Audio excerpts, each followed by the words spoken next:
Well, hello, everybody. Again, good morning, good afternoon, depending on which time zone you're in. It's great to see you. My name is Anthony Chow. I'm the Director of the School of Information at San Jose State University, and also the Project Director of Reading Nation Waterfall. So in a previous presentation, we did a general overview of the project. Today, we're honored to have many of the members of the Lumbee tribe partnership here with us. So without further ado, we will begin.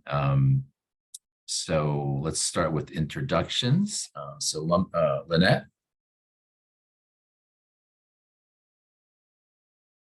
You're on mute. And no Zoom session is yeah, all Zoom sessions must start with that. Yes, go ahead. Apologize for that. My name is Lynette Dial. I am a member of the Lumbee tribe, and I have been working with Reading Nation Waterfall to help advance the cause of reading throughout the Lumbee Nation. I have enjoyed the project and participated as project manager. I am the supervisor at Hope County Public Library in Rayford, North Carolina.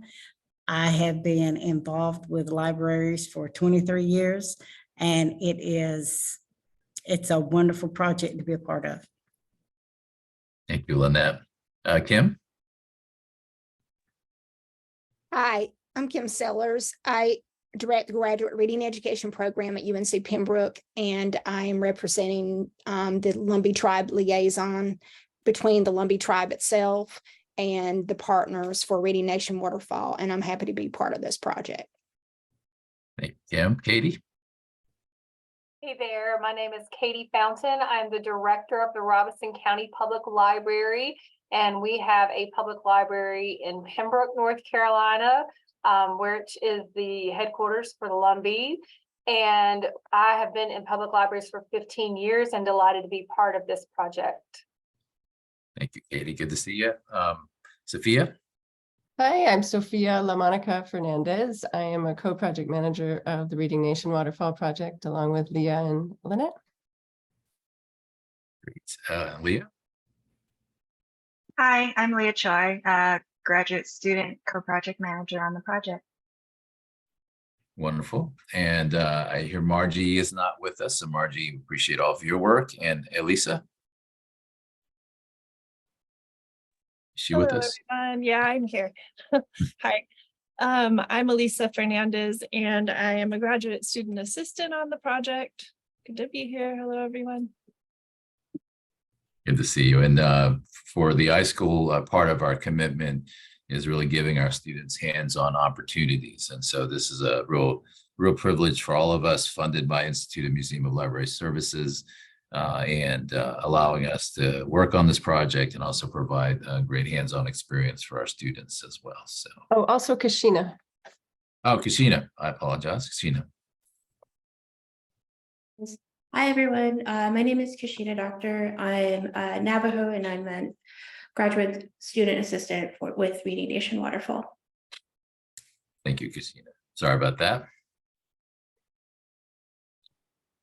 All right, the agenda. Oh, yes. Today we'll take you through a brief introduction to the Reading Nation Waterfall project, and we'll take a closer look at our work with the Lumbee, one of the project's 5 tribal partners who are located in North Carolina. The name Reading Nation Waterfall comes from the idea of books flowing into a perpetual and never-ending waterfall. And we're proud to share our results so far and also some of the lessons we have learned along the way.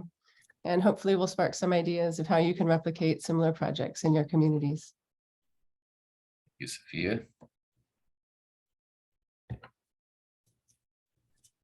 All right, so as far as the project overview, so for those of you that attended previously, I apologize if this is redundant, but really quickly, this is IMLS, began as an IMLS planning grant. So IMLS likes to fund a year or 2-year-long planning grants to then jumpstart a larger implementation grant. So in this case, the planning grant was an early children's literacy study with the Blackfeet Nation of Montana. And then the following year, We took the lessons that we learned, which you'll hear about in just a second, and turned it into an implementation grant to allocate and implement some of the things that we believe are going to address the barriers that we identified. And you can see that we have 5 tribes across 4 states. I'm not going to read those to you.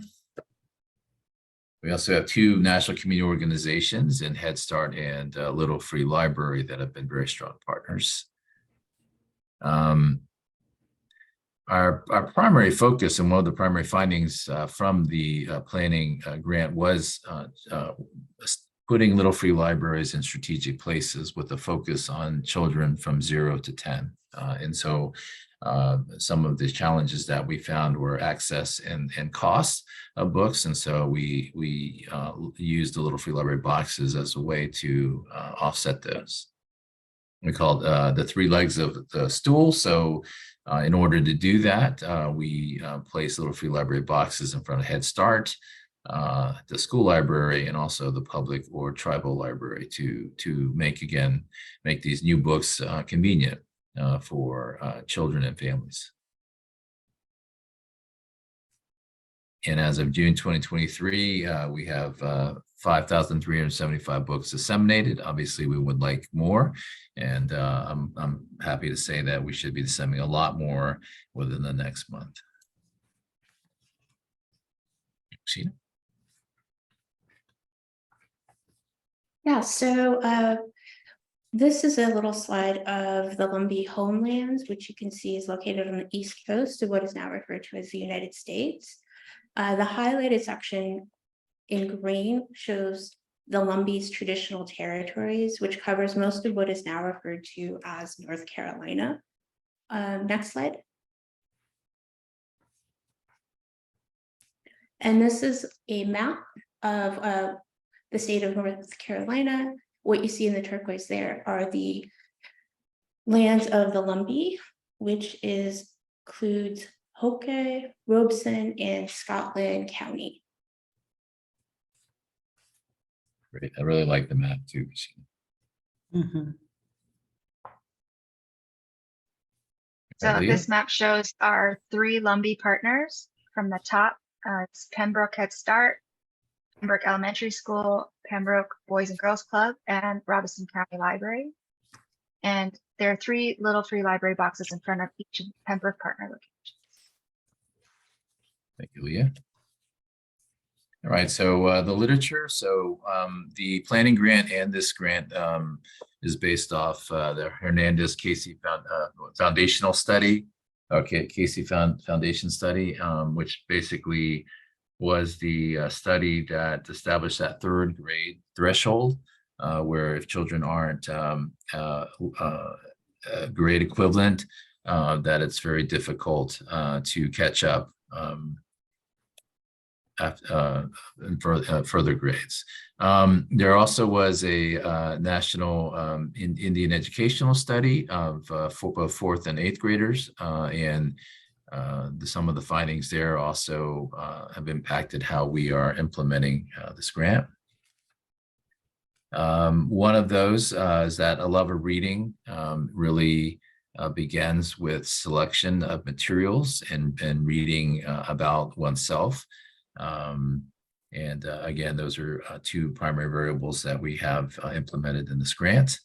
Usability, so convenience. So that's a general factor for all of us in terms of how we use things. And so utility and ease of use in terms of books. So one of the things that we know in libraries is that oftentimes people, members of the community are not able to get to libraries. And so this is a way of really bringing the libraries to the community.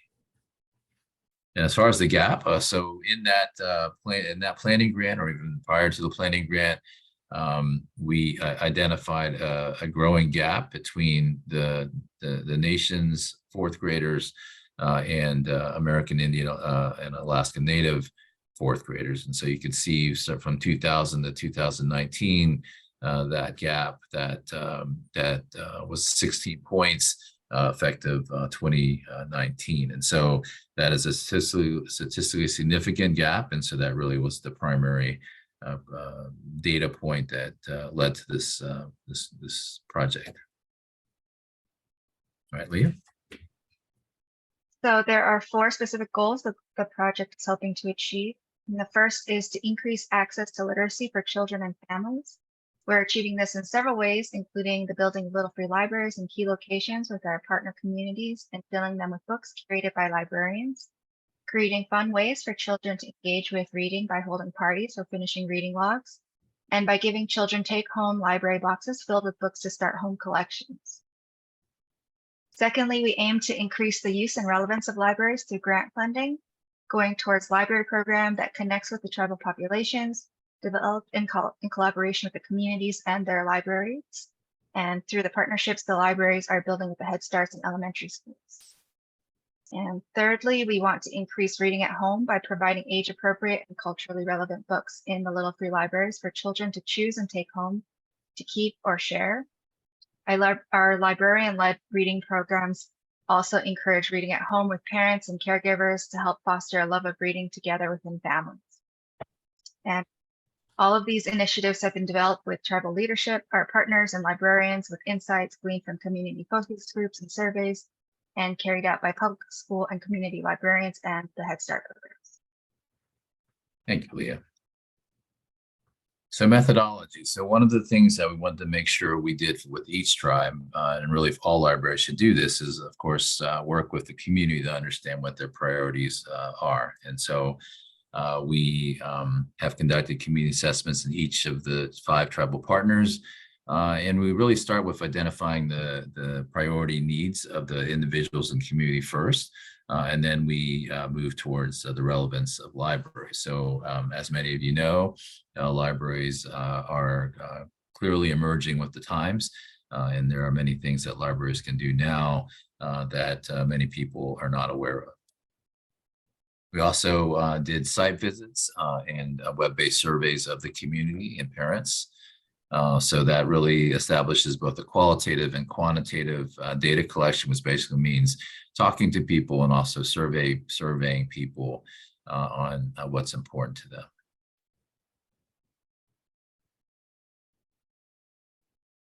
And this last one is critical because certainly we must work together to address a very complex problem. And so the partnerships and networks, the individuals that are here with us today, is a perfect example of that. And as the students, myself, our research and the funding really help support this work. And we're, again, very happy that we formed these partnerships. You can see some great pictures here, including the unicorn, and I'm forgetting her name, Katie, but the unicorn at one of our, yeah, that's right.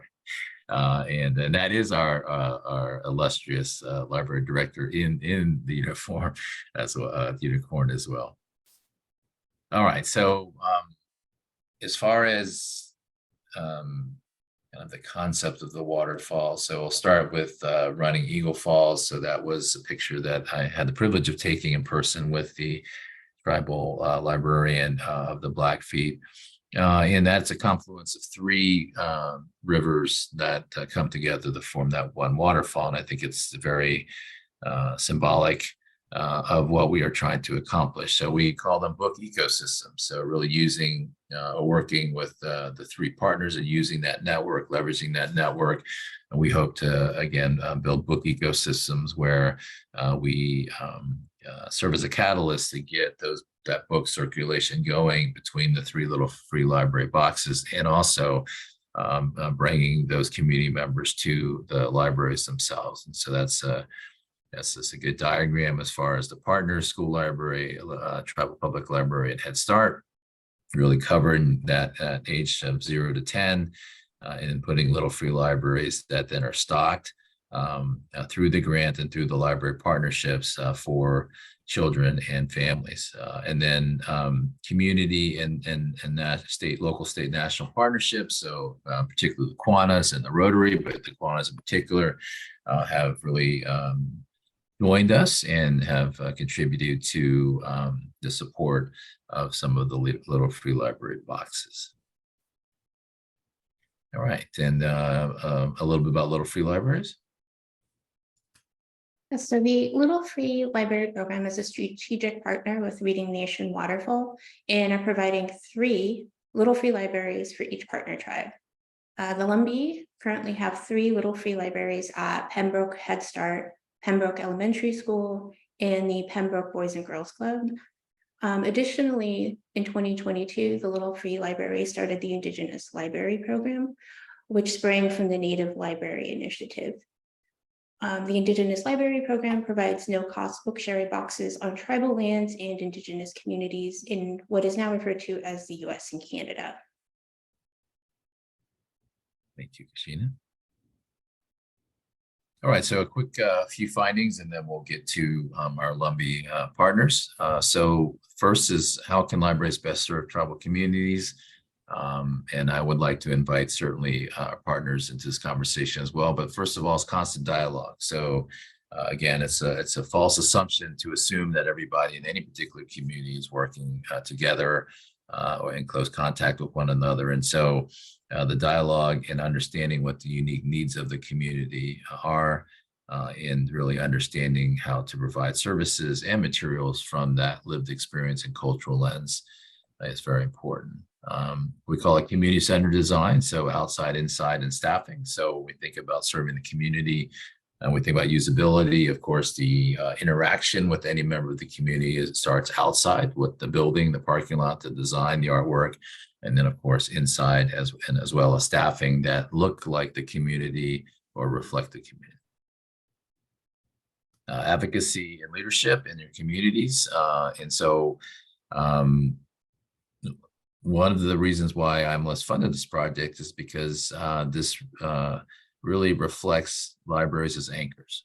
So most institutions and communities have libraries, and so certainly libraries serve a role in not only distributing books and programming, but also serving as kind of a community catalyst to bring people together to work on this very important issue.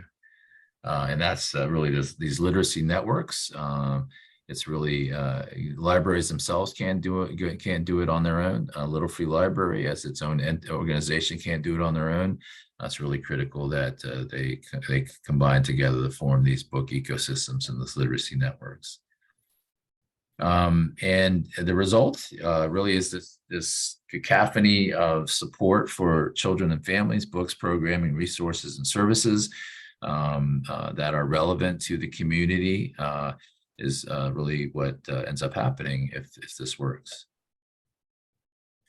And most importantly, increased relevance of libraries for Indigenous tribal children, families, and community members. And so again, and this really is relevant to all demographic groups. The bottom line is any library, you can draw a circle around that library. So within 5 to 7 miles or 20, 25 minutes away is going to be the people that are going to use your library services. And so increasing the relevance of libraries, in particular for the Pembroke branch, is very important. All right, and as far as lessons learned, Native American parents, caregivers, leaders recognize the importance of reading and academic success to the future success of their children. Libraries are often not recognized or significantly funded as community spaces or hubs for most of our communities. Resources and systems are very important. So what we've been finding is that in particular, that resources are not as significant in support of libraries, which is a challenge given the value of libraries in early children's literacy. Another one is just our own experience with the grant process. So both the pre and post award paperwork has been very challenging. It's been very challenging on our own end in the academy. That's also been especially challenging for our library partners, which was unexpected, but has become a major variable. And then building teams in the community, especially during the pandemic, is very challenging. However, it takes time, but it certainly is well worth the effort in terms of working with members of the community to support their understanding of the project and to support them implementing the project as well. All right, so let's bring Kim and Lynette to the table to talk about the results, and feel free to use these bullets or not. So, but why don't you guys talk about your thoughts about the results of the project so far? Kim, would you like to do the bullets? I'll jump in and let you lead, Lynette. Okay. There's a lot to actually say about this. We have, through the Reading Nation Waterfall grant, there has been funded makerspace and supplies for the public library in Robeson County. Not Robeson County, but excuse me, let me designate that correctly. In the Pembroke area, the Robeson County Public Library has received makerspace and different supplies for the public library there, so that the Lumbee community can access that easily. It's within their realm. It's not located at the home base of Robeson County Public Library in Lumberton, which would be about 15 miles away from them. So it has, the access has been brought into the community for the Lumbee people. 200 little free libraries, 200 little free home libraries have been designated and distributed among the Lumbee kids, and 340 books have been distributed. That's just the last segment of books in the last couple of months. Access to all these books have been, unlimited access to all these books have enriched the communities, from the Head Start area to the elementary school to the Boys and Girls Club under the tribal section and the public library. There's so much going on. Lynette, doesn't the school have a makerspace as well? No, the school received the technology table. Okay, gotcha. Yes, with the table itself, 4 chairs, which they have added their own end chairs, and the tablets set up on the tables to provide the technology for the kids there at the elementary school. That's been a great boon for them, and they are making absolute great use of it. Some of the other things that I wanted to focus on was going back to the project goals. The first one being to eliminate the boundaries. The little free libraries have helped us accomplish that. Boundaries of the parents having to get out and drive 15 miles to go to Robeson County Public Library. Well, that began with, the change for that began with the library that was placed right there in Pembroke. And that Robeson County Library, may I say, is a beautiful library and a great addition to the community. But the little free libraries, of course, it has its limitations because it closes at certain times, and the families can't always access the elementary school libraries. They can access the public libraries, but then the public libraries close down, you know, at different times. So the schedules are not always conducive to the families that need to get out and get books. So the little free libraries that were placed at the Head Start outside the elementary school and at the Boys and Girls Club, they really do open up access to literacy for the kids and eliminate some of the difficulty for the parents and getting the books. The second goal, to make the libraries meaningful in tribal communities, that is one of the main things is teaching parents. Children already have a feel for the books being in elementary school and how important the libraries are to them, because they could only access them at certain times, the elementary school and the public libraries. But parents have grown to that state in life where they don't necessarily think of libraries as being a necessity in their everyday course of work, but that's not true. So one of the things we want to do to change that is to create flyers for businesses and little free libraries, sometimes in the books, you know, just to point out the fact that the library does copying. They can do most of their business there. They can print forms that they need. They can fill them out. They can fax them there. All of that is easy access to them through the public library that is there in Pembroke. But they can also access the television. You know, these days we have a lot of homeless people. That's not, they don't have all the resources that everybody else has, you know, in bad weather. Any kind of information that is passed along through the television that is important, they can access that. The resources are limitless almost, you know, in libraries today.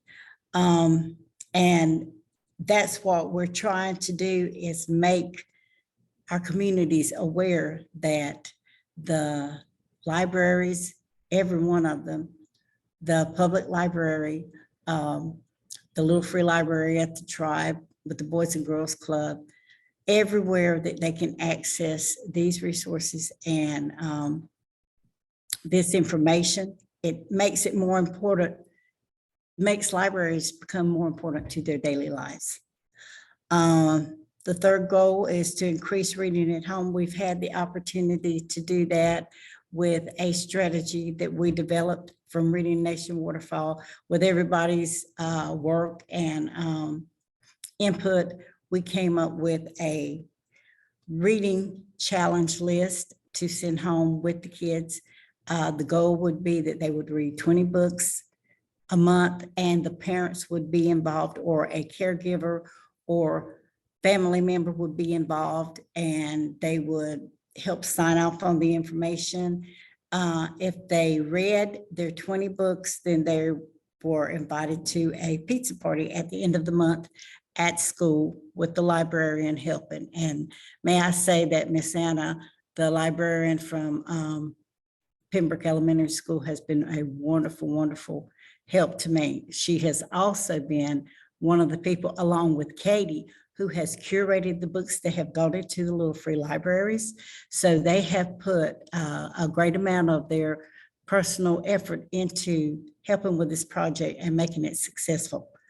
I would say that the fourth goal being to get tribal leadership together with community businesses and civic organizations to focus on the fact that literacy is one of the most important things, and that the Reading Nation Waterfall Project has been a way to implement that and get it to the different areas of the community where it influences, you know, everybody that it comes into contact with, I hope.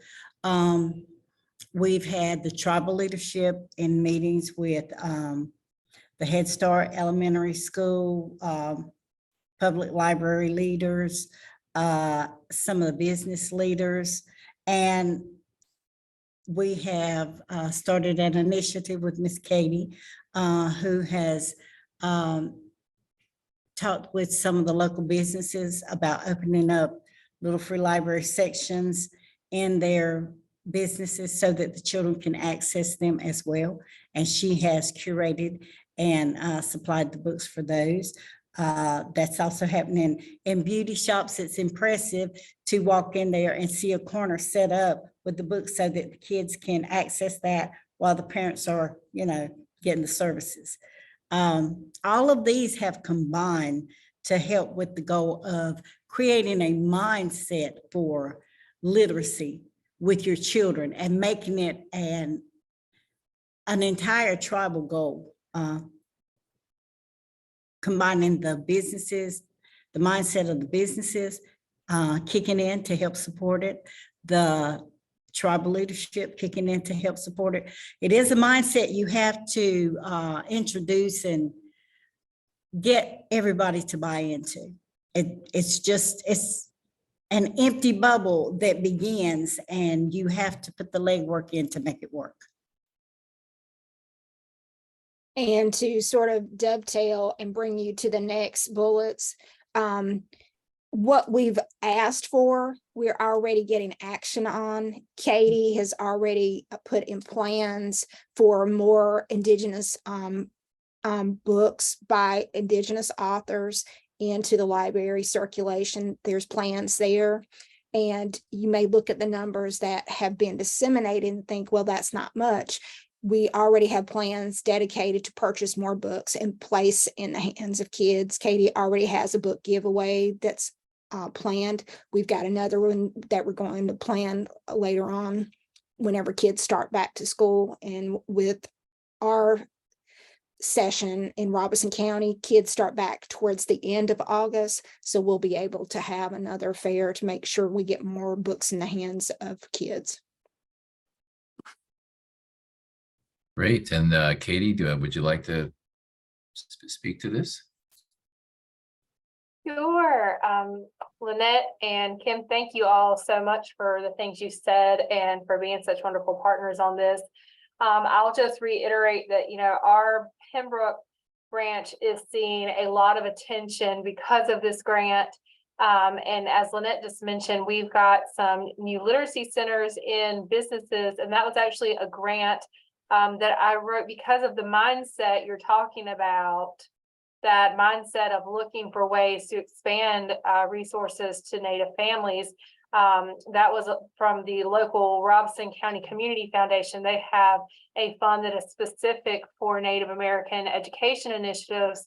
And so, yes, we have 2 literacy centers at a barbershop and a salon in Pembroke that opened up last November. They are visited monthly by our library staff and maintained with fresh books and different manipulatives, learning manipulatives, toys, and library marketing materials to let local families know about their public library. Those are definitely places, their captive audience is there. So market to them while you can. The children have definitely been enjoying the maker space that the grant provided at the Pembroke location. It is out in the children's section, is easily accessible. So any child that goes in has free access to be creative while they are at the library. Our book giveaway is going to begin in just a week, next week, August 7th. And we have, I believe it's just over 500 books that will be given away to any child that visits the Pembroke Library. Starting August 7th, we picked this time of year as a back to school giveaway, leading into National Library Card Sign Up Month, which is September, which is part of what we'll be using some of our first year funds for, is to buy some incentives, there we go, to buy some incentives for people coming in the library during National Library Card Sign Up Month, because we do want people to come in, sign up for cards, and visit often and use their local library. And yes, I have just started curating lists of children's and adult Native books, books by Native authors for our Pembroke location, as well as graphic novels was an interest noted in the community assessment as an interest. And so we will be building that collection for youth as well. And we are already looking ahead. The grant year restarts on September 1st. And so we're already looking ahead at the next grant year, what we're going to be doing. And we're going to be focusing a lot more on programming, specifically during November for Native Heritage Month. We're looking at possibly bringing in some local folks to demonstrate how to make ribbon skirts, which are very important to Lumbee culture, and have supplies there where people can, they either can bring their skirt with them, or even we can have some swatches of cloth that they just want to try out, some basic sewing skills, try that out. So we're really grateful for our partners in this project and the way that it is reshaping our mindset to make sure we are doing all we can to serve the Lumbee community. And just want to thank everyone again on this project for being our partner. Thank you. Thank you for all three of you. Congratulations on what you've accomplished, just getting started. Wanted to ask about the makerspace. Any thoughts on that, Katie, as far as, are you seeing any usage of the makerspace? Yeah, Caitlin has said that Caitlin is our manager over in Pembroke. She has said that she's got some quite creative little children over there, so they are happily making along. Fantastic. That's great. And for everyone, the makerspace again is a way to well, we don't want to say unlibrarian the library. It's kind of a natural service now for many libraries, but again, to provide things that can bring the community into the library space and continue to support it as a library hub. So the next slide here is something I think we want Elisa to talk about, but Elisa is one of our students that's working with the Lumbee tribe as part of our internship, and she has developed this beautiful artwork. So Elisa, do you want to talk about this? Sure, yeah, thank you. So when I started the project, I was taking another class outside of it that was a graphic design class, and learning about the community assessment and just the Lumbee tribe in general and how many people are part of the tribe in that area. So over half of that population in the area is Native American, and the elementary school, which is in close proximity, has an 84% Native American population, or Alaska Native. So I thought it would be great to kind of build on that community assessment where they were, the people that were participating in it were indicating that they'd like to see themselves reflected in the library a bit more.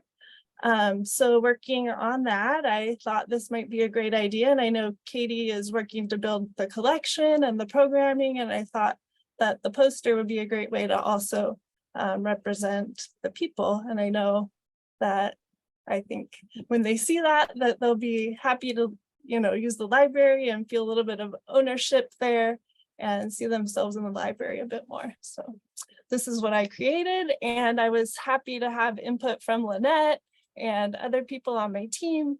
And I just happened to come across in the top right and bottom left corners, the patchwork art is by a Native artist, and she was happy to contribute her artwork, which I love having, the Lumbee handprint on there, if you will, instead of just being made by me. So this is what we created, and I hope that we'll be able to see it up soon. Thank you, Elisa. Lynette, Kim, any thoughts about this artwork? Well, I was really inspired by this piece that Alyssa did. I asked just to let me look at it and peruse it. And as I did, what came to me is the center flowing piece looks like the river to me. But what really kicked off a serious feel for me was the fact that the pine cone, I call it sketch work. The pine cone sketch work, it looks very primal, very primary, almost pencil art.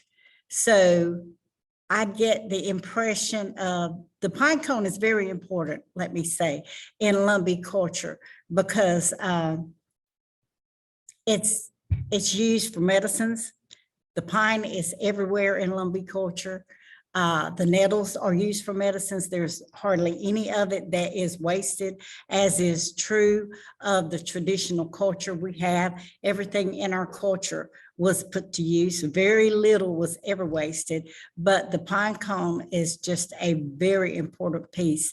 And to me, the impression from the pine cone is that initially in our ancient history, you can envision the fact that it was done in pencil sketch. We were a woodland people. We didn't have very much flair. What we did was very practical. We used every aspect of our nature to make our lives enriched. But as time has gone by, as the culture, Lumbee culture has flown with the river, we have come to be very technological individuals. And our art, as you can see in the golden pine cones, that's the bottom of the pine cone once it's in bloom. And this is a what is the word I want to say? Computerized display of the bottom of the pine cone, which says that we have moved into the technological age.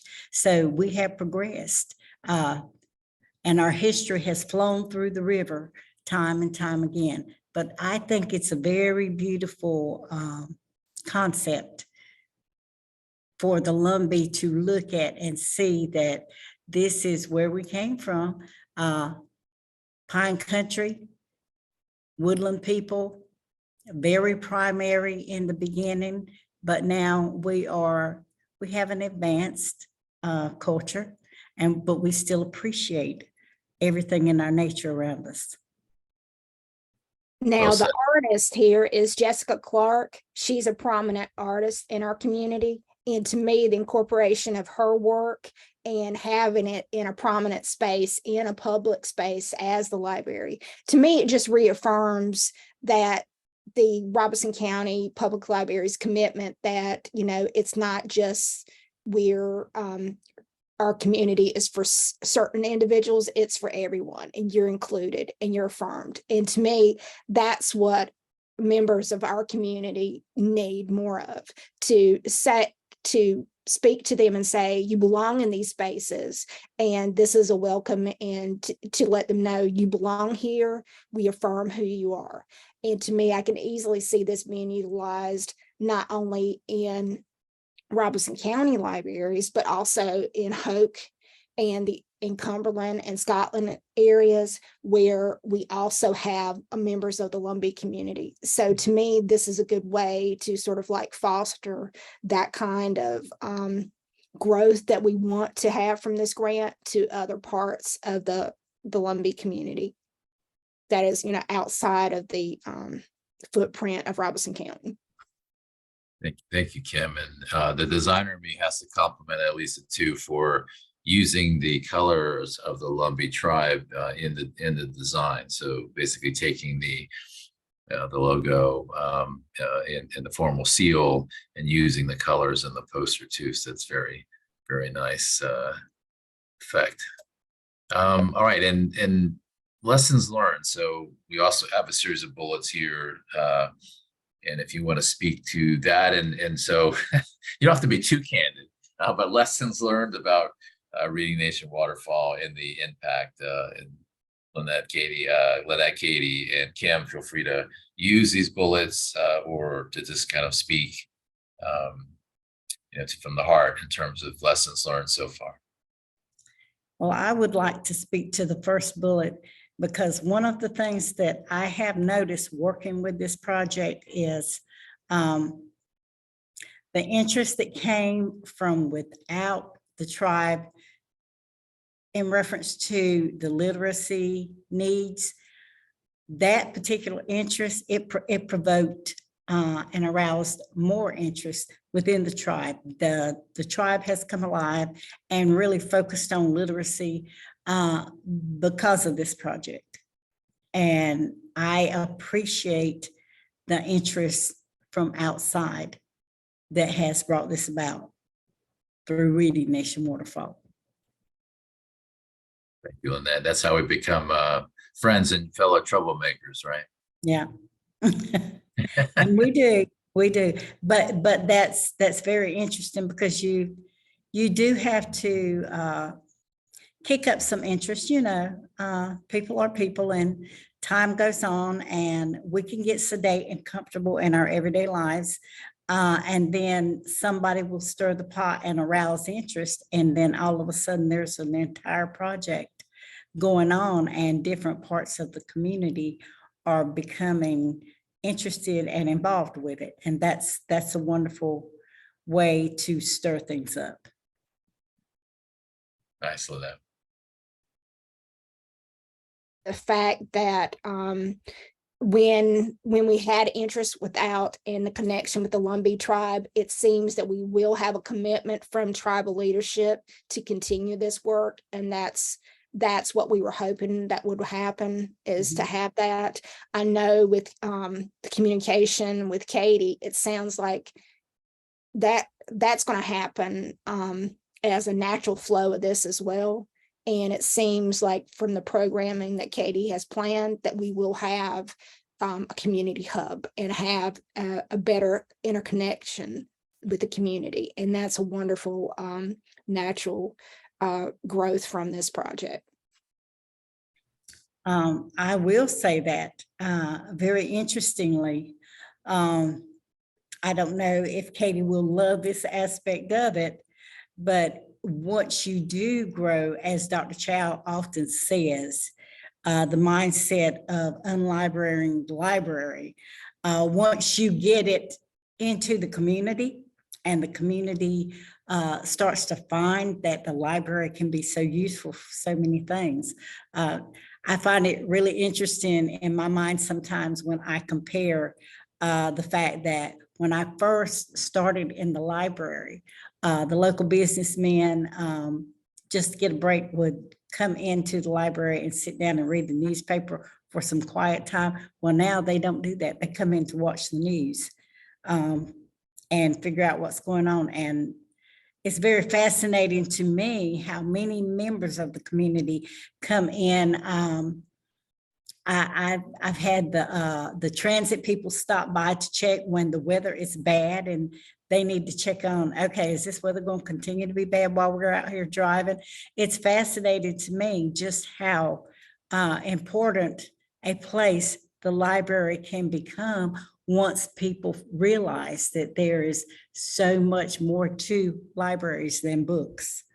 They come in to take digital library classes so that they can, especially the older community, they come in to do that because everything is turning to computers, technology, digital learning, digital processing of business, and they find it hard to do that with their business anymore. They were not brought up in a computer age, and now they have to become digital minded in order to do their business. That's very hard for them. But coming to the library to take just enough classes, to become digitally literate, that's a big boon to them. It's a great help. And that's what we want to be. We want to be a center where all the questions that the community has, we can find answers in one way or another. We can find answers for them and we can help them out. We want to unlibrary the library. Excellent. Katie? Absolutely. I think one of the biggest things I can say right now is on this slide to just look at those faces of those children. They are the reason that we are doing this project. And before I was the director, I worked in youth services for a number of years. And in our community that was very hard hit by two hurricanes in 2016 and 2018. And then we had the pandemic that affected many of our children's education, how to reach our kids and make up for lost reading time, lost educational time, lost enrichment time has been at a forefront for us. And this grant has given us such a unique insight to what the Lumbee tribe wants from their libraries. And that's something that we are a small library staff. And so having someone else be able to give us that data point without us having to run our own project to get it was a huge benefit to us. It's been very educational. It has really helped us set our intentions properly and really focus on serving this part of our population, because over 40% of our local population is part of the Lumbee tribe. And so we definitely need to be paying more attention to how we are serving them and make sure we have what they need and what they want to see in their public libraries. And if you see the bottom picture where the children are sitting in the gym floor, that is myself and my youth services librarian. And the last thing I'll say is this grant has given me, as a director, as a leader in our public library system, such a great pathway to train the next set of leaders to be intentional about how they are serving diverse parts of the community. Because they're being able to participate in programs like this, and they're being able to see the why behind these programs and these services. So I can't say enough good things about this project. And again, just thank everyone for the opportunity to participate. Thank you, Katie. And again, thank you, Kim, too, for everyone's leadership. And I just have a big smile on my face. So thank you, guys. So this is, well, I guess, Lynette, Kim, you want to talk about these little free libraries? And we're nearing the end of our presentation, but I know we're going to have a lot of questions. So we'd be happy to begin a dialogue there. But Lynette, you want to talk about these locations? Yes, the first one is the Boys and Girls Club in Pembroke. And it's just such a great place for a little free library because all these kids show up every day, and they get a chance to come right by this little free library when they're coming into the Boys and Girls Club, and then when they're leaving out. And the parents have finally started going, okay, well, let's ride by the little free library. And another great thing about this particular location is outside this little free library, just down the street, there's a big community. And actually these two kids at this little free library, they came walking down to the little free library the day that this picture was taken with their grandpa, because they were out for a walk with their grandpa and they wanted books, and he brought them to the little free library. So it was heartwarming to get to see this. The next young man was this particular little free library is at Pembroke Elementary School, but it's on the back side where the buses pick the kids up and where the parents drive through with their kids. And this little boy ran over to this little free library. And if you're looking at it and you see the Han Solo, that's his sister, his older sister, having to hold all the books he's picking out the little free library. And his mom's yelling in the car, hey, hurry up. But he's like, but these books are so cool. So, you know, that was another wonderful opportunity. And you get to see those when you show up sometimes, just, you know, haphazardly and check on the little free libraries, and you're going to put some more books in, and you just stand back and watch the kids come and enjoy them.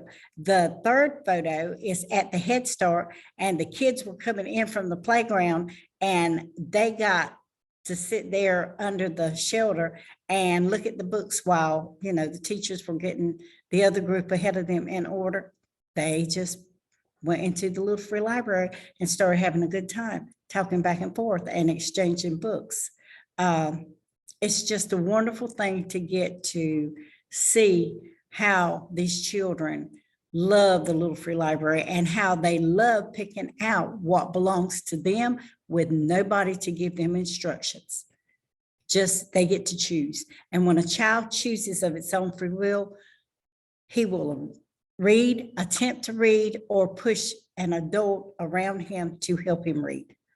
So that's what we want. We want our children excited about books. And as long as we're able to put those books in their midst where they can access them, then I believe that the goal will increase exponentially with the books. Great job with that. So we have reached the end, and thank you, George. We have reached the end of our presentation period. Here are QR codes if you would like the slide deck, as well as access to our website. But we'd love to open it up for questions. And again, it's really great to have the librarians and reading experts from the Lumbee with us today. So why don't we open it up for questions, and be happy to answer them.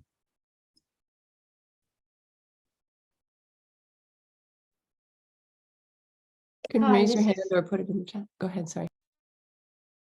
Oh, sorry. This is Chris McQuillan with the Yurok tribe here in northwestern California in the corner. Hey, Chris. Good to see you. Hi.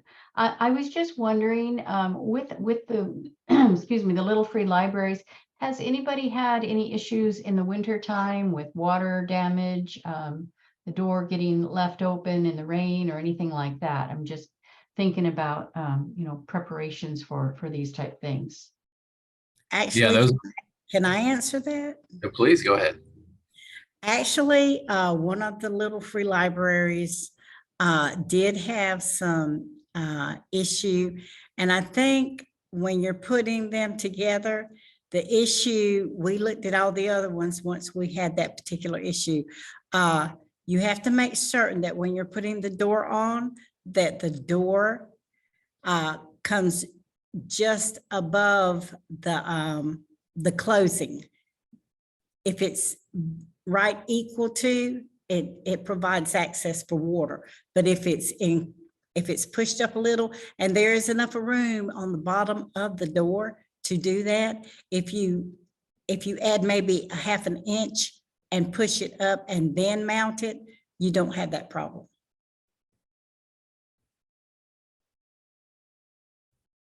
Thank you. Any other feedback? Anybody? Yeah, I think so. When you think about the weather, of course, it depends on or to dictate, the material that you're going to make it out of. So as you probably have seen, there are a lot of different types of Little Free Library boxes and the material. So that's one, and so certainly the outdoor one that's more, I think, acrylic, plastic is the one that's going to last the longest. The other, Chris, certainly, and I think we may have mentioned it when we were talking together when we met, is that certainly some of them have put like shelters or put them in covered hallways already, right? So, but because absolutely, they do take a beating as far as being in the environment. So, and we did talk, Chris, and I did mention to you that we're working with Clark Construction, who are going to be building some Little Free Libraries as part of their service project with their engineers. So there's always an opportunity there too, Chris, if you want something custom built. And we'd also talked about redwood, using redwood materials. We could always possibly arrange that, because they're actually right now gathering the materials for, I think we're going to build 10 boxes with them. And so that's another possibility, Chris, is we can engineer our own if you like. So. Yes, that sounds great. Thank you. Yeah, absolutely. And if you're interested, Chris, definitely let's talk offline about that, because we're kind of I'd say it's probably going to happen within the next, I don't know, 6 weeks or so. Great. Well, thank you, Chris. And by the way, Chris represents the Yurok tribe. And Chris, did you want to introduce yourself since the Yurok has just joined the Reading Nation Waterfall? Yes, hi. I'm a guidance tech in the education department with the Yurok tribe. We are up here in the corner of California in the Redwoods. And we have members, of course, all over the country, but a good number of the members are within 2 to 3 hour driving distance, sort of spread out. There's lots of mountains and forests and rivers here that provide some curvy roads to get where we're going. We do have a lot of rain in the winter, and very interested in encouraging reading. I think this is a great opportunity to help our tribal members access books, the libraries are in our areas are not close by at all. It usually requires at least 30 minutes or 40 minutes of driving, if not a couple of hours. So we're looking forward to being able to provide home books for the children and the little free libraries as well. Yeah, we're looking forward to it, gathering our collections. The most fun I've had so far was interacting with our native teachers and some of our non-native teachers, and just getting the favorite titles that everyone gets so excited about. And gathering our titles of our local authors. We do have a handful of local authors that have written about Yurok, Hoopa, Karuk, or Ntalawa, some of the local tribes here in this area. So very excited to continue on with this. Thank you. We are very grateful to have this opportunity. Thank you so much. Yeah, thank you, Chris. And we definitely would love to have that list added to our collection as well, right? So I think all those perspectives would be very appreciated. We have a kind of an ongoing list of titles that we could choose from, and so that would be great to see what your teachers have come up with. So Manisha had a question about building partnerships with tribal college libraries. Absolutely, I think the three legs of the stool, Manisha, it is, as you know, oftentimes the public library is the tribal college library. And so certainly for the planning grant, that's exactly what we did, is worked with the, stop sharing here. We worked with the Blackfeet Community College Tribal Library, and we are working with the Northern Cheyenne Tribal College Library, Chief Dolknife, and I think that's the only one. So Eastern Band, Lumbee, Santo Domingo. Yeah, so that's the only one, but it was more the configuration, Manisha. I think it's really the community public tribal library, but then the other two legs of the stool would be the Head Start program, early children's literacy or education program, and then the school library. So thank you, Dr. Cho, and excellent presentation by you and your team. We really appreciate you sharing your best practices and lessons learned. Libraries are so much more, as you have demonstrated, with photographs, with numbers, with the impact you're having with your project. I think it's an excellent model. Thank you. thank you. Yeah, we appreciate the opportunity.